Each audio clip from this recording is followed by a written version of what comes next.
Righty ho, I've had to move the camera back a little bit for this one because all of a sudden the B17 is very large.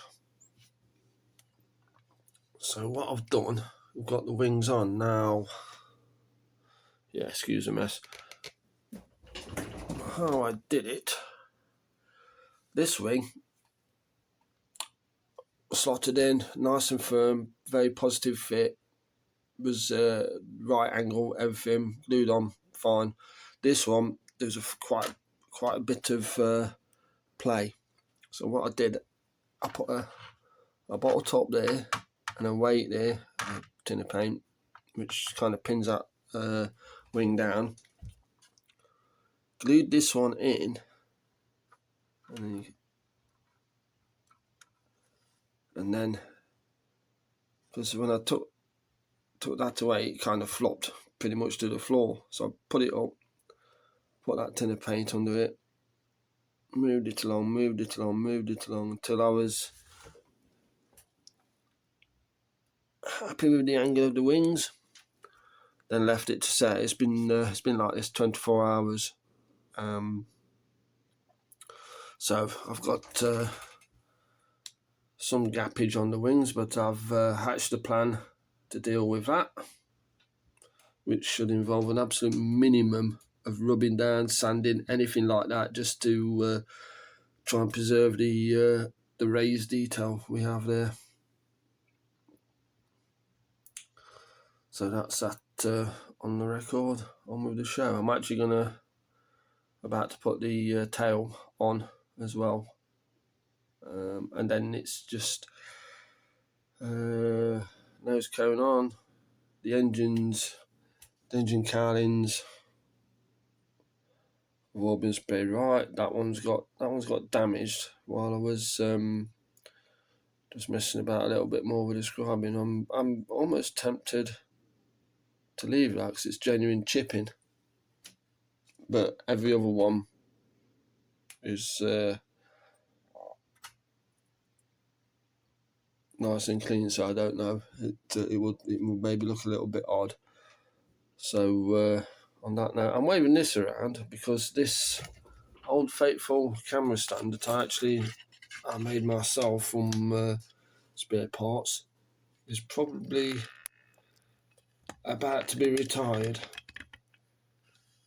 because I've got a stand that will put the phone here, so I'm looking straight down on what I'm building. It's got a light on it, a ring light on it, and it's like I say, you probably noticed the jump in production values. So I thought it's only fair I spend a bit of money on getting maybe better videos. And it's probably going to be easier for me because everything's filmed sideways as this is. So as I'm building it, I can't really see too much what's in. I noticed I'll kind of drift out of frame.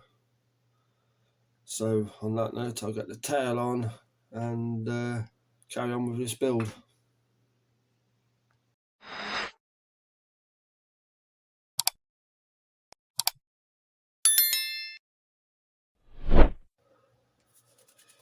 So here we go, video number 1 on the all new rinky dinky doo overhead rig.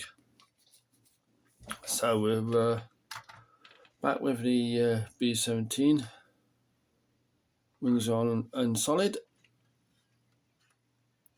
We have an undercarriage, and we also have a working features undercarriage. Check this out. Let's make sure. Working features undercarriage.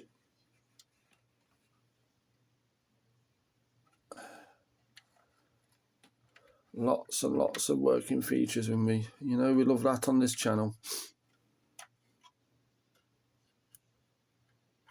See, that pops down there, and that little peg. We'll just catch that and stop it going back up. The tail wheel is a different kettle of fish. Literally, I have to, once I've pushed it up there, I have to pull it out. So wings are on, and it's hay fever season again. You can probably tell from my voice. This humid weather that we've had for a couple of days just really messes with me.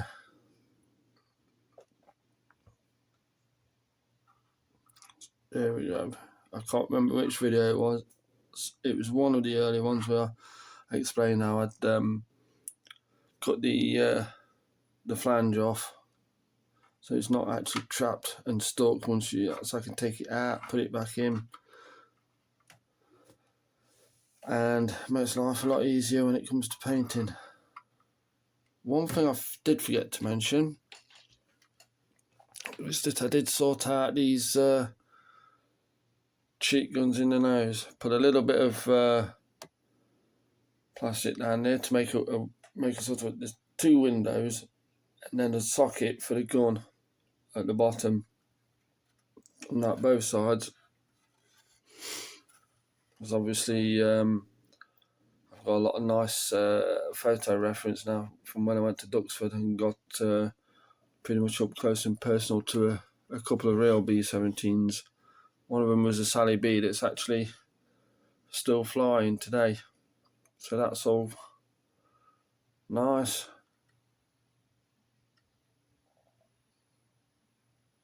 As I'm doing this, it's actually coming out of the lighting, so it goes down. Let me move one of these lights over here. There we go.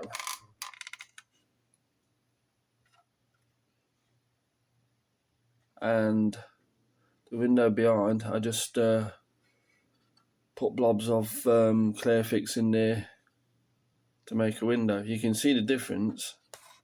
The 2 windows behind have been made from PVA glue, and you can see how they weren't too bad at first, but they've gone really, really cloudy.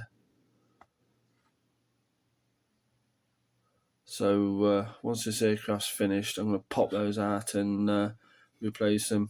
The landing lights looking nice and shiny and bulby and lighter.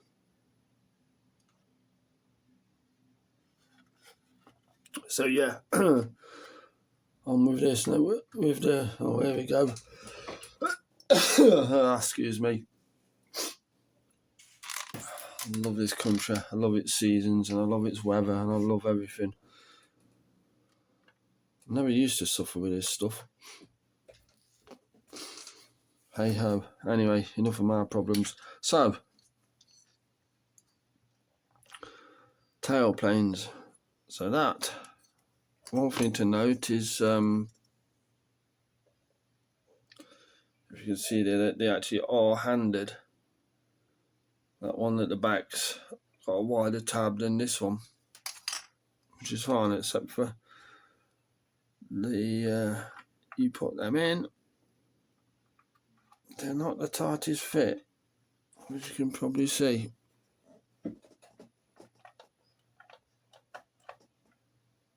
That one's not tight at all. So I'm gonna have to. I can glue it in, chuck them up while it sets and it glues. Otherwise, it's going to end up looking like some sort of crazy X-wing fighter. But one thing I thought I'd try is just put something like a strip of plastic card across that, just to make that a bit more meaty, and see if it'll go in and hold its position better, which will make it easier to actually do and fix. So what I'm going to do, I'm going to do this very crudely, so crudely, it looks like I don't know what I'm doing. So I don't want to put a great big chunk of plastic on there. I only need like a strip just to give it a bit of grip.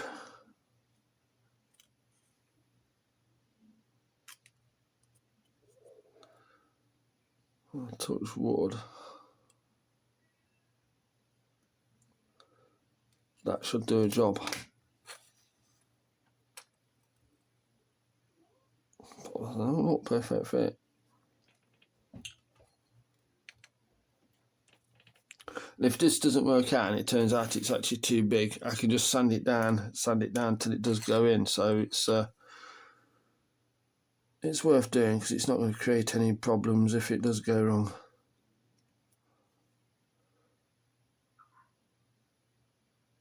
Of course this don't work, does it? Of course it don't. It's not like this channel's haphazard. So that leads me on to another little tip. If only I could find my specialist Revel contactor glue nozzle clearing tool. Here's one.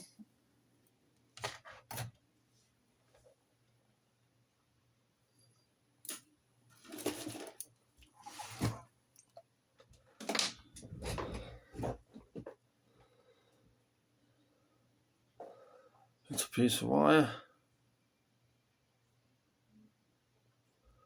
Run it down there, just there we go.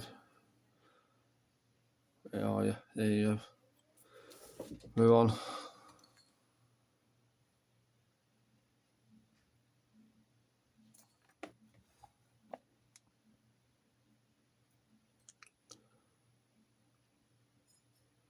That sticks on there.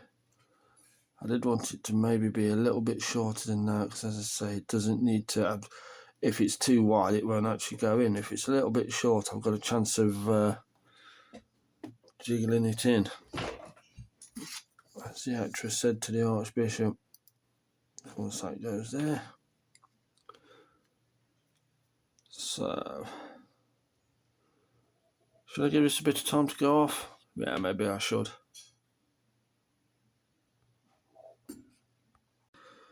So, that little bit of plastic I put on has really done the trick. That's no glue, anything, we're nice and, well, it does, to be fair, it does move because it isn't glued. Once I press it in a little bit more, it kind of grabs. It's better than it was. And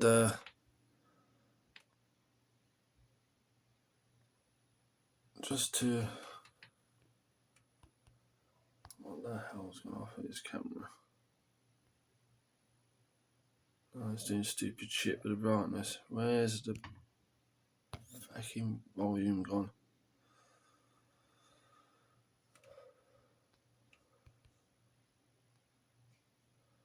Yeah, the zoom has gone off this screen.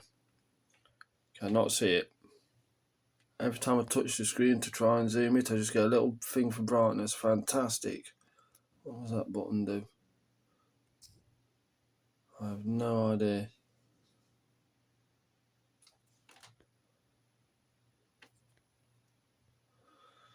Ugh. Hold on, back in a moment.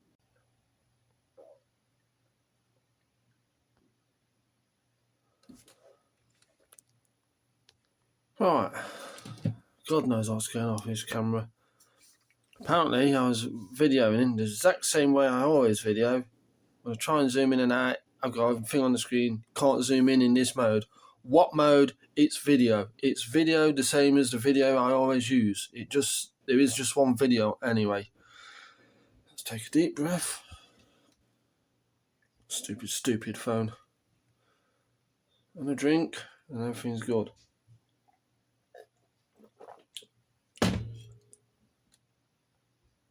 You zoom in now, don't you? Yeah, anyway.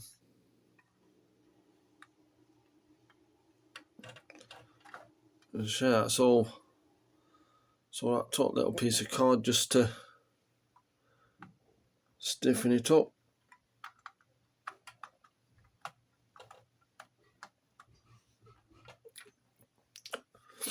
So I'll get that proper glued on, leave that to set, and then turn my attention to the other side.